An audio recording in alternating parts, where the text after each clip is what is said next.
আগামী মাসে ৪১ বছরে পা দিতে চলেছেন পর্তুগিজ তারকা ক্রিস্টিয়ানো রোনালদো। কিন্তু এখনও থেমে যাওয়ার কোনো লক্ষণই নেই CR7-এর। বরং একের পর এক রেকর্ড গড়ে ভক্ত সমর্থকদের চমকে দিচ্ছেন। এরই ধারাবাহিকতায় আসন্ন ২০২৬ ফিফা ফুটবল বিশ্বকাপের বছরে বেশ কয়েকটি রেকর্ডের দোরগোড়ায় পর্তুগিজ ফরওয়ার্ড।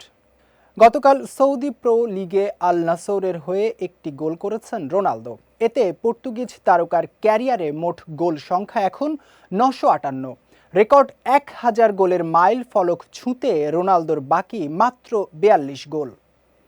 এছাড়া এর আগে প্রিমিয়ার লিগ, লা লিগা ও সিরি A তিন দেশের হয়ে লিগ শিরোপা জিতেছেন আল নাসর তারকা। ফলে সৌদি প্রো লিগ জিততে পারলে ৪ ভিন্ন দেশের লিগ জেতা ফুটবলারের তালিকায় নাম উঠবে রোনালদোর।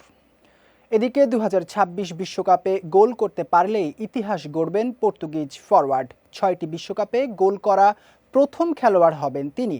বর্তমানে এই রেকর্ড ভাঙার সম্ভাবনা আর কারও নেই। ২০২৬ বিশ্বকাপে লিওনেল মেসিরও ৬ নম্বর বিশ্বকাপে খেলা হবে। তবে ২০১০ সালে গোল না থাকায় এই রেকর্ডে নাম উঠাতে পারেননি LM10। অন্যদিকে গতকাল আল কাদসিয়ার বিপক্ষে ৮১ মিনিটে পেনাল্টি থেকে ২০২৬ সালে নিজের প্রথম গোলটি করেন রোনালদো। এই গোলের মাধ্যমে রোনালদোর পেনাল্টি গোলের সংখ্যা দাঁড়ালো ১৮১টি। আর ১৯টি পেনাল্টি গোল করতে পারলে প্রথম খেলোয়াড় হিসেবে ২০০ পেনাল্টি গোলের মাইল ফলক স্পর্শ করবেন CR7। একই সঙ্গে ২০২৩ সালের জানুয়ারিতে আল নাসরে যোগ দেওয়ার পর এখন পর্যন্ত ১১৪ গোল করেছেন রোনালদো। ক্লাবটির সর্বোচ্চ গোল করা বিদেশি খেলোয়াড় আব্দুর রাজ্জাক হামাদাল্লাহর গোল ১১৫। ফলে আর মাত্র ২ গোল করলেই এই রেকর্ড নিজের করে নেবেন রোনালদো।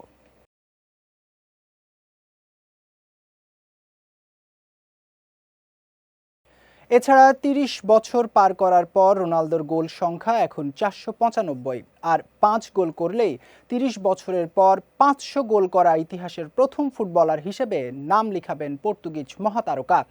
এই তালিকায় তার ধারে কাছেও নেই কেউ। ফলে বলাই যাচ্ছে এই বছরটা গ্লোবাল আইকন ক্রিস্টিয়ানো রোনালদোর জন্য এক ইতিহাস গড়ার বছর হতে যাচ্ছে।